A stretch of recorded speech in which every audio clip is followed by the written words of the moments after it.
ஜென்மம் வாங்கி வந்து இரு ஜென்மம் வாழுகிறேன். இது என்ன கதை என்று விதி கேட்குதே. மாயமா என் கண்ணீர் மாறுமா? எங்கேயோ தொலைந்த விதை இங்கே வந்து பூத்ததென முல்லை பூ என்றிருந்தேன். முள்ளோடு பாய்ந்ததென்ன நான் உடன் நிற்க நிழல் என்னை தூரத்த உயிர் தியக்கும் பயணம் என்ற திருப்பத்தில் முடிவது ஓய்ந்தது.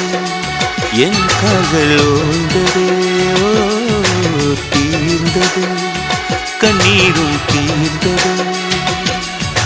பூசும் மஞ்சள் பூசிய பூன்று பூமியோடு போன பின்னும் பூத்தது ஏனென்று என் கண்கள் போய் சொல்லுமா? வேறில்லாமல் பூ